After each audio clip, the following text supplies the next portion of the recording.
शिवसेनेचा 58वा वर्धापन दिन आज आहे आणि 58वा वर्धापन शिवसेना उद्धव बाळासाहेब ठाकरे गटाचा किंग सर्कल या ठिकाणच्या षण्मुखानंद सभागृहामध्ये पार पडणार आहे आणि या षण्मुखानंद सभागृहाच्या बाहेर मोठ्या प्रमाणात बॅनरबाजी जी आहे ती ठाकरे गटाकडून करण्यात आलेली आहे। विभाग क्रमांक 9च्या वतीने या ठिकाणी मोठ्या प्रमाणात बॅनरबाजी केलेली आपल्याला पाहायला मिळते। मोठमोठ्या या ठिकाणी षण्मुखानंद सभागृहाच्या बाहेर बॅनरच्या कमानी ज्या आहेत त्या मोठ्या आपल्याला या ठिकाणी पाहायला मिळत आहेत। खरं तर शिवसेनेचे गेल्या 2 वर्षांपासून 2 वर्धापन दिन साजरे होत आहेत आणि 2 वर्धापन दिन साजरे होत असताना नक्की दोन्ही ठिकाणी म्हणजे षण्मुखानंद सभागृहामध्ये उद्धव ठाकरे काय बोलणार आणि वरळी डोम या ठिकाणी एकनाथ शिंदे नक्की काय बोलणार याकडे खरं तर सर्वांचं लक्ष असणार आहे।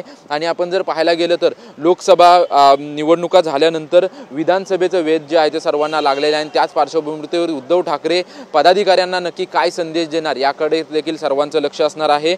संध्याकाळी 6 वाजता वर्धापन दिनाच्या कार्यक्रमाला जे आहे ते सुरुवात होणार आहे। संपूर्ण राज्यातील ठाकरे गटाचे जिल्हा प्रमुख, संपर्क प्रमुख, आमदार आणि खासदार जे आहेत ते या वर्धापन दिनाला उपस्थित राहणार आहेत। त्याचसोबतच जे ठाकरे गटाचे नवनिर्वाचित खासदार आहेत त्यांचा देखील सत्कार जो आहे तो सत्कार देखील या ठिकाणी आयोजित करण्यात आलेला आहे। संध्याकाळी 6 वाजता या कार्यक्रमाला सुरुवात होणार आहे, परंतु आपण पाहतोय की वर्धापन दिनाच्या पार्श्वभूमीवरती षण्मुखानंद सभागृहाच्या बाहेर मोठ्या प्रमाणात बॅनरबाजी आणि झेंडे लावलेले आपल्याला पाहायला मिळत आहेत।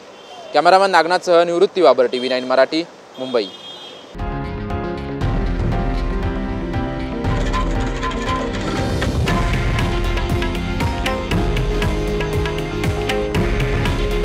हे आहे देशातील नंबर 1 न्यूज नेटवर्क आणि आपण पाहत आहात TV9 मराठी। काळजी तुमची, हित महाराष्ट्राचं।